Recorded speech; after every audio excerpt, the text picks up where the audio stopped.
नमस्ते दोस्तों, आपका हमारे इस YouTube चैनल पर स्वागत है। आज हम हिंदी के काव्य शास्त्र में रस निष्पत्ति को देखेंगे। हमारे काव्य शास्त्र का बिंदु है रस निष्पत्ति। रस निष्पत्ति को जानने से पहले हमें रस शब्द को जानना जरूरी है। तो रस शब्द है, इस रस शब्द का सबसे पहले उल्लेख हमें ऋग्वेद में मिलता है। ऋग्वेद में मिलता है। रस शब्द का सबसे पहले उल्लेख कहाँ मिलता है? ऋग्वेद में मिलता है। ऋग्वेद में इस शब्द का अर्थ लिया गया भोजन के स्वाद के रूप में। स्वाद या रस के रूप में।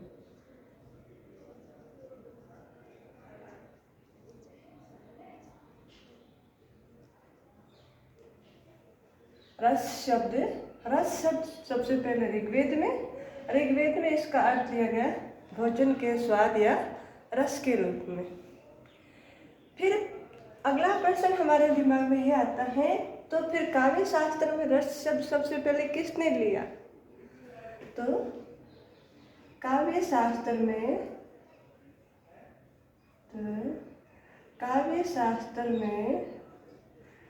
रस शब्द का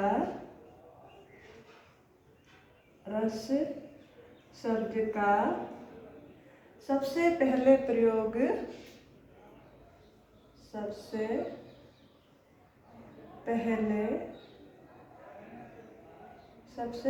प्रयोग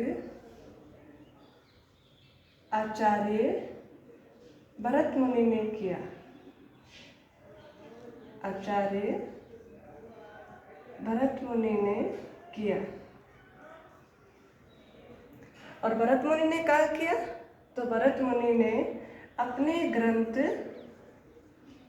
नाट्य शास्त्र में किया। अपने ग्रंथ नाट्य शास्त्र में रस शब्द का सबसे पहले उल्लेख किया। फिर नाट्य शास्त्र में रस शब्द का क्या अर्थ लिया गया? तो रस का शाब्दिक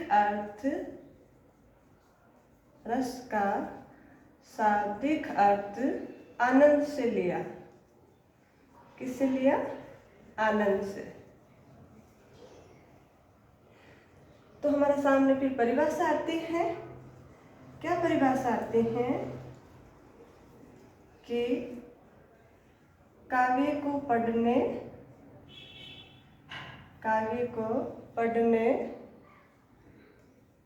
सुनने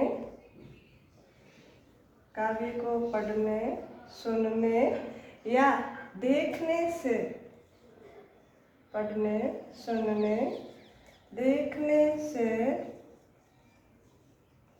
जिस आनंद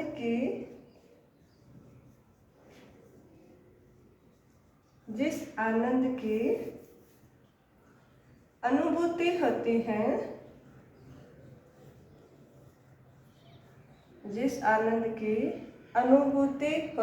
है,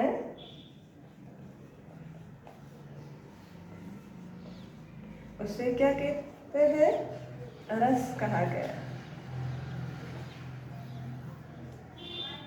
रस कहा गया। एक बार पुनः रिवीजन करते हैं कि रस शब्द, इसका उल्लेख सबसे पहले कहाँ मिलता है? तो ऋग्वेद में मिलता है। ऋग्वेद में इसका क्या अर्थ लिया गया? भोजन के स्वाद या रस के रूप में। फिर काव्य शास्त्र में रस शब्द का सबसे पहले उल्लेख किसने किया? सबसे पहले उल्लेख या प्रयोग किसने किया? तो आचार्य भरत मुनि ने। आचार्य भरत मुनि ने कहाँ पर किया? आचार्य भरत मुनि ने अपने ग्रंथ नाट्य शास्त्र में किया। और इस रस शब्द का वह शाब्दिक अर्थ क्या लिया? आनंद। परिभाषा क्या आती है कि अगर किसी काव्य को हम पढ़ते हैं, सुनते हैं या किसी नाटक को देखते हैं तो हमें जिस आनंद की अनुभूति होती है उसे रस कहते हैं। थोड़ा सा मैं और बता देती हूँ कि काव्य शास्त्र में कुल 6 संप्रदाय आए। हम काव्य शास्त्र का स्वरूप देखते हैं तो उसमें टोटल 6 संप्रदाय आते हैं और उन्हीं 6 संप्रदायों में सबसे पहला संप्रदाय आपका रस संप्रदाय है। और इस रस संप्रदाय के जनक कौन है? आचार्य भरत मुनि। आप मेरे साथ साथ में नोट्स भी बना सकते हैं। ये जो रस निष्पत्ति है ये टीजीटी, पीजीटी, नेट, जीआरएफ और कॉलेज लेक्चरर के आरपीसी द्वारा आयोजित जो कॉलेज लेक्चर वैकेंसी है उसमें और फर्स्ट ग्रेड सेकेंड ग्रेड में भी लगता है, तो हर जगह इम्पोर्टेंट है। आप नोट्स बना सकते हैं। अब आगे कि भरत मुनि ने एक रस सूत्र दिया। भरत मुनि ने एक रस सूत्र दिया। वो रस सूत्र कौन सा था? तो रस सूत्र था विभावानुभाव व्याभिचारी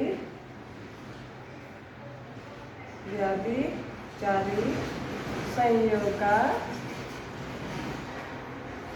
रस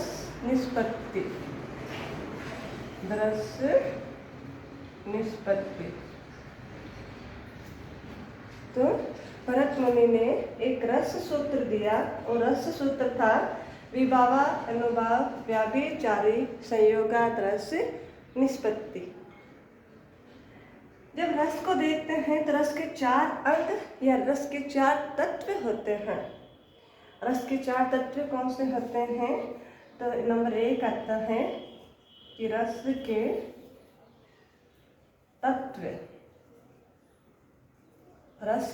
तत्व ओब्लिक इसे ही अंग कहते हैं और इसे क्या कहते हैं? रसांग। तो कौन कौन से होते हैं रस के अंग, तत्व, रसांग? तो 4 हैं। नंबर 1 है स्थायी भाव, नंबर 2 विभाव, नंबर 3 अनुभाव और नंबर 4 है आपके संचारी भाव।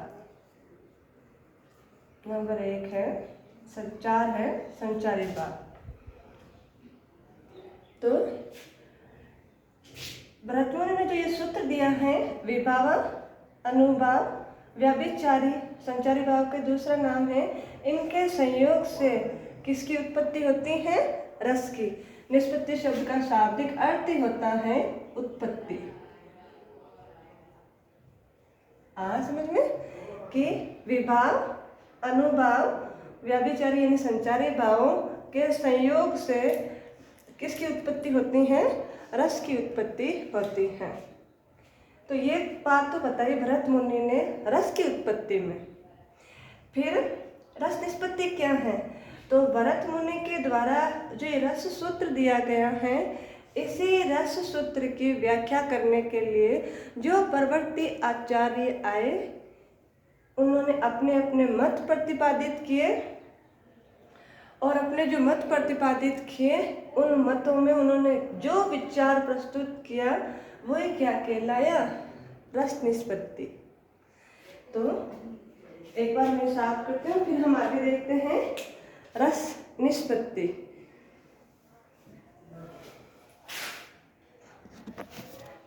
यहीं से हमारा रस निष्पत्ति का बैकग्राउंड बैठता है। भूमिका क्या होगी, प्रस्तावना क्या होती है, तो वो यही है। अब रस निष्पत्ति को देखते हैं। तो रस निष्पत्ति वैसे तो समझ में आ ही रही है कि भरत मुनि ने जो रस सूत्र दिया था उसी की जो आने वाले या परवर्ती आचार्यों ने व्याख्या की वही क्या कहलाया? रस निष्पत्ति। तो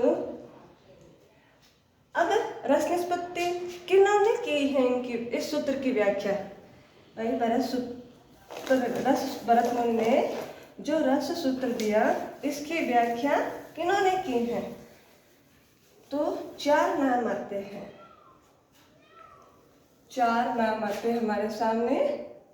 नंबर 1 आता है भट्ट लोलट। नंबर 1 में कौन है? भट्ट लोलट। नंबर 2 में है आचार्य शंकुक। नंबर 2 है आपके आचार्य शंकुक। नंबर 3 है आपके भट्ट नायक। नंबर 3 है भट्ट नायक। और नंबर 4 में है आपके अभिनव गुप्त। नंबर 4 में है अभिनव गुप्त। इन्हीं 4 विद्वानों ने, 4 आचार्यों ने रस सूत्र की जो व्याख्या की, रस निष्पत्ति कहलाया। अब एग्जाम में प्रश्न कैसे आते हैं?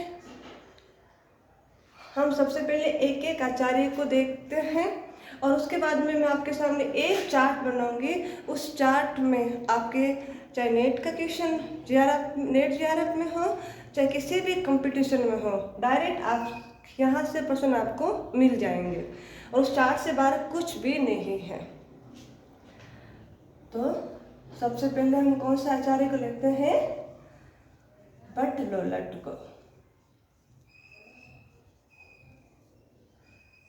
भट्ट लोलट। अब भट्ट लोलट पहली लाइन ये बनती है कि रस निष्पत्ति के, मैं केवल पॉइंट टू पॉइंट लिख रही हूँ, हमें अपने लाइनों में आपको नोट्स बनाने हैं, अपने लाइनों में पिरो सकते हो आप। तो पहला पॉइंट ये बनता है, क्या बनता है कि रस सूत्र के प्रथम व्याख्याकार कौन है? तो आपका उत्तर आएगा भट्ट लोलट। फिर भट्ट लोलट ने एक सिद्धांत प्रतिपादित किया, अपना मत प्रतिपादित किया और उस सिद्धांत को, उसको मत को नाम दिया गया उत्पत्तिवाद। क्या नाम दिया गया? उत्पत्तिवाद। इस उत्पत्तिवाद के अन्य नाम मिलते हैं आपको आरोपवाद और एक आता है उपचयवाद।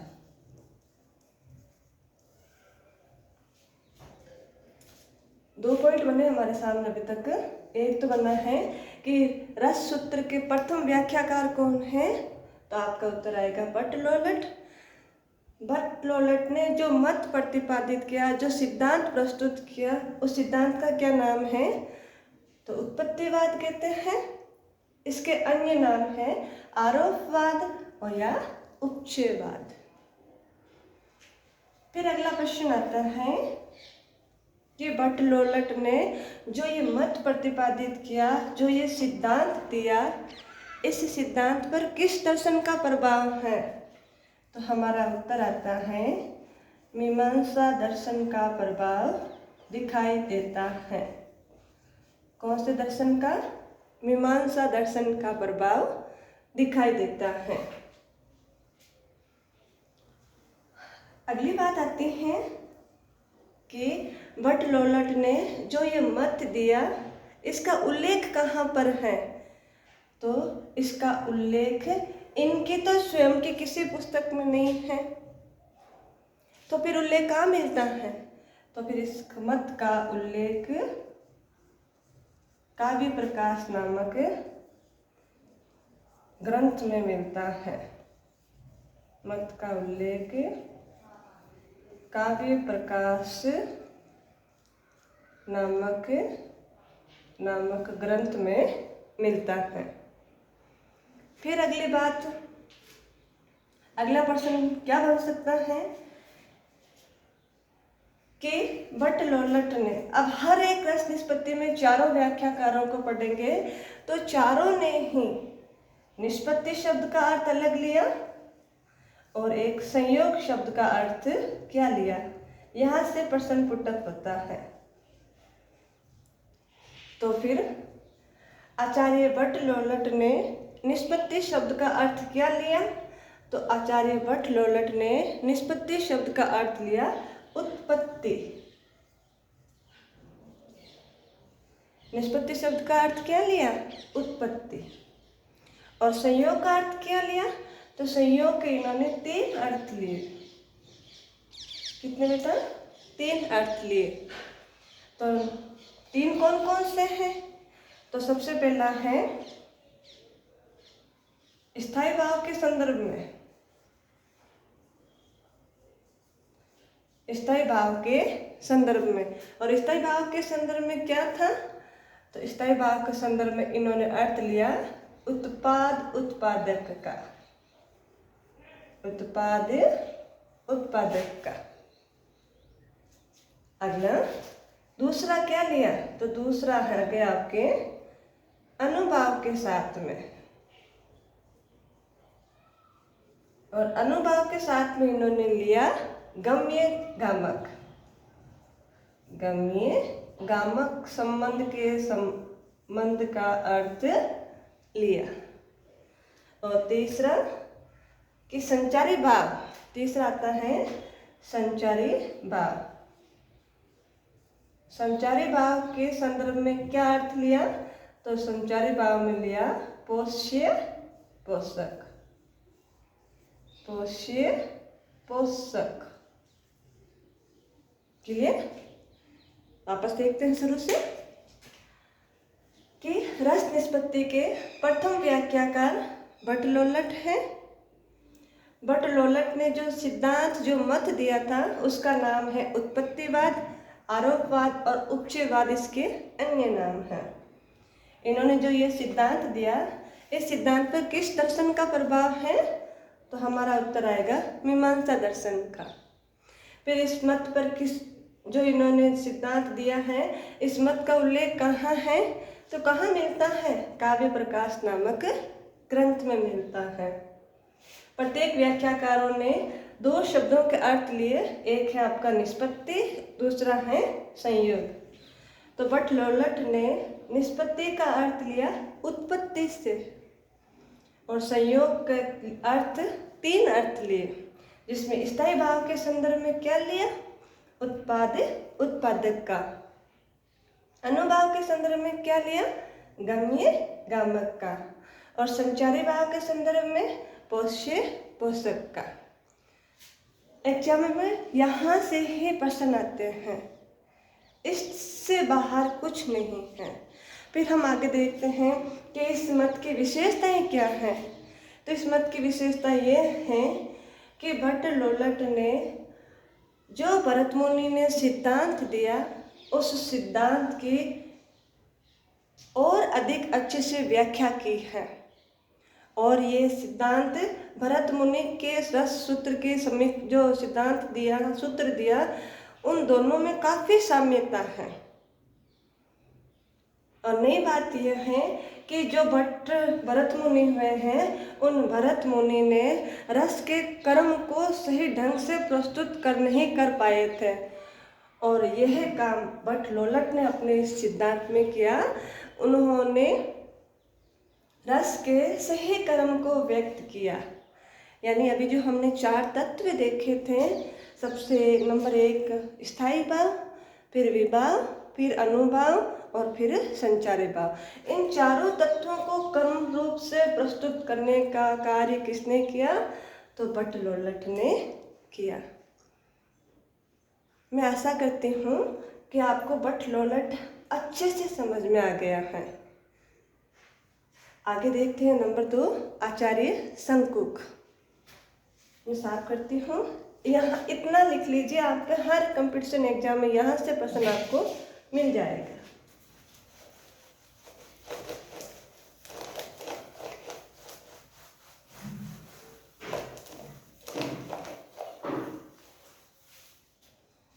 नंबर 2 है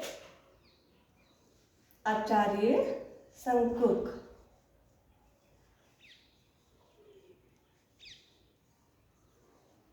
आचार्य शंकुक। तो पहली बात है, जैसे उन्होंने ये प्रथम व्याख्याकार है, तो ये आ जाएंगे द्वितीय व्याख्याकार है, यानी कि रहस्य सूत्र की व्याख्या करने वाले दूसरे आचार्य माने जाते हैं। हम लिख सकते हैं कि ये द्वितीय व्याख्याकार है।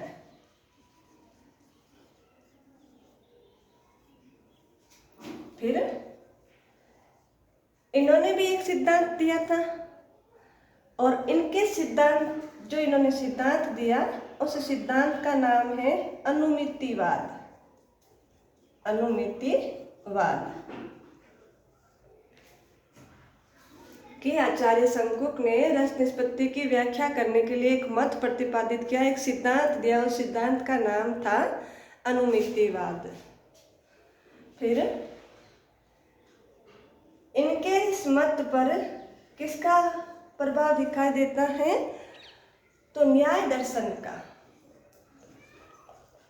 दर्शन का प्रभाव दिखाई देता है कि आचार्य शंकुक के अनुमितिवाद सिद्धांत पर या अनुमितिवाद मत पर किसका प्रभाव दिखाई देता है? तो हमारा उत्तर आएगा न्याय दर्शन का। इनका सबसे अच्छा और बेस्ट प्रश्न बार बार पुटअप यही होता है कि इन्होंने एक सिद्धांत दिया, चित्रतुरंग सिद्धांत, चित्रतुरंग न्याय दर्शन सिद्धांत, न्याय दर्शन सिद्धांत कि घोड़े के चित्र को देखो और उसके बारे में बता दो।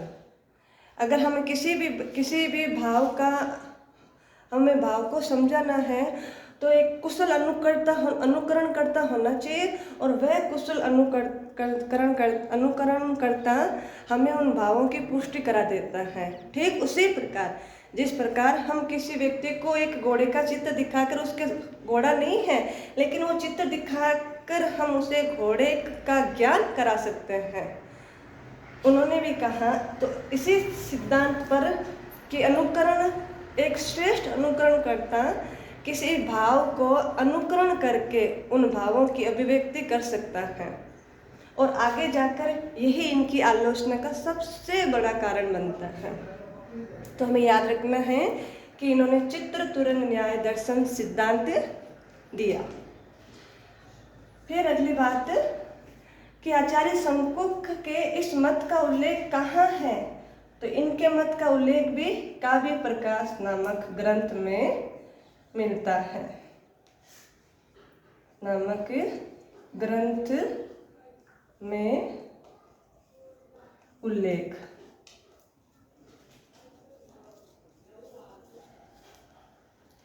फिर अगली बात कि आचार्य शंकुक ने निष्पत्ति शब्द का क्या अर्थ लिया? तो निष्पत्ति शब्द का इन्होंने अर्थ लिया अनुमिति। निष्पत्ति शब्द का अर्थ क्या लिया? अनुमिति। और संयोग शब्द का अर्थ लिया अनुमान से। संयोग शब्द का अर्थ क्या लिया? अनुमान। प्रश्न बन जाए कि आचार्य शंकुक ने निष्पत्ति शब्द का अर्थ क्या लिया? उत्तर आएगा अनुमति। आचार्य शंकुक ने संयोग शब्द का किस संदर्भ में अर्थ लिया? उत्तर आएगा अनुमान। फिर इन्होंने कहा कि काव्य को अनुकरण के माध्यम से समझा जा सकता है, पर उसे उन भावों की अनुभूति की जा सकती है। तो इन्होंने सबसे ज्यादा बल किस पर दिया? अनुकरण पर। अनुकरण पर बल दिया।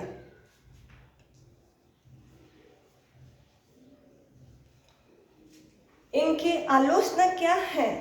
तो इनकी आलोचना या हम कह सकते हैं इस सिद्धांत की सीमा क्या है?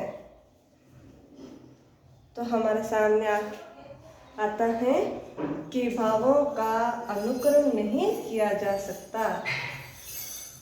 भावों का अनुकरण नहीं किया जा सकता। भावों का अनुकरण नहीं किया जा सकता। इन्होंने इस दर्शन सिद्धांत को आधार पर बताया कि किसी भी चीज़ को समझा जा सकता है, लेकिन बाद के आचार्यों ने कहा कि किसी वस्तु को उनको दिखाना आसान है, समझाना बताया जा सकता है, लेकिन हृदय के भावों का अनुकरण, जैसा वो व्यक्ति किसी अपने भावों को अनुभूत करता है वैसा का वैसा अनुकरण नहीं किया जा सकता। तो इस सिद्धांत की आलोचना ये है कि इन्होंने अनुकरण पर बल दिया और सब भावों का अनुकरण नहीं किया जा सकता, चाहे कितना ही कुशल अभिनेता क्यों ना हो, एकदम एग्जैक्ट अनुभवों का अनुकरण नहीं किया जा सकता। फिर इसकी विशेषताएं क्या हैं, इनका योगदान क्या है? तो आचार्य शंकुक ने जो रस निष्पत्ति की व्याख्या की है वो बाद के आने वाले आचार्यों के लिए सहायक सिद्ध होता है, सहायक सिद्ध होता है। एक बार पुनः रिपीट कर देती हूँ। आचार्य शंकुक द्वितीय व्याख्याकार माने गए हैं रस निष्पत्ति के। इन्होंने एक सिद्धांत दिया, एक मत दिया, उसका नाम अनुमितिवाद है। इनके इस मत पर न्याय दर्शन का प्रभाव दिखाई देता है। इन्होंने एक सिद्धांत दिया, उस सिद्धांत का नाम है चित्र तुरंग न्याय दर्शन सिद्धांत। देखिए बेटा, नाम से ही पता चलता है, चित्र यानी चित्र, तुरंग यानी घोड़े का न्याय करना। अब वह न्याय वो न्याय नहीं है जो हम देखते हैं, न्याय वो न्याय नहीं है। फिर इसका उल्लेख कहाँ मिलता है? वही बात कि इनका भी इस मत का उल्लेख इनके स्वयं के तो किसी पुस्तक में नहीं है, तो फिर कहाँ है? तो हमारा उत्तर आएगा काव्य प्रकाश नामक ग्रंथ में इस मत का उल्लेख मिलता है। आचार्य शंकुक ने निष्पत्ति शब्द का क्या अर्थ लिया? अनुमिति। आचार्य शंकुक ने संयोग शब्द का क्या अर्थ लिया? अनुमान। आचार्य शंकुक ने कहा कि कुशल अभिनेता अनुकरण करता भावों का अनुकरण, श्रेष्ठतम भाव अनुकरण कर सकता है, और यही बात इनके सिद्धांत की सीमा या आलोचना बन के आती हैं कि भावों का अनुकरण नहीं किया जा सकता है, कि भावों का अनुकरण नहीं किया जा सकता है। और अनुमान से कभी भी सत्य की प्रतीति नहीं होती है। और क्या हो सकता है कि अनुमान से सत्य की प्रतीति नहीं हो सकती, सत्य की प्रतीति नहीं हो सकती।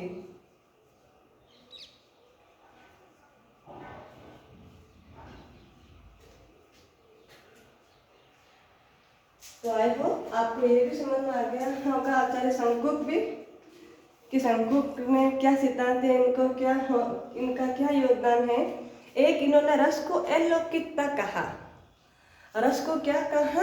अलौकिकता। सिद्ध रस की अलौकिकता, रस को लिखिए, रस को अलौकिकता प्रदान की, अलौकिकता प्रदान की। तो आज के हमारे इस वीडियो में आपके दो व्याख्याकार या दो आचार्यों की, उन्होंने रस निष्पत्ति की क्या व्याख्या की, यह पूरा होता है। आगे के वीडियो में हम भट्टनायक और अभिनव गुप्त को समझेंगे। अगर आप हमारे इस चैनल पर नए हैं तो हमारा इस चैनल को सब्सक्राइब कर लीजिए, ताकि आने वाले हर एक वीडियो का नोटिफिकेशन आपको मिलता रहे। प्लीज़ हमारे वीडियो को लाइक और सब्सक्राइब कीजिए। यहाँ आपको हिंदी ग्रामर, व्याकरण, काव्य शास्त्र और हिंदी साहित्य के इतिहास के संपूर्ण वीडियो अवेलेबल होंगे। इसी के साथ धन्यवाद। Thank you.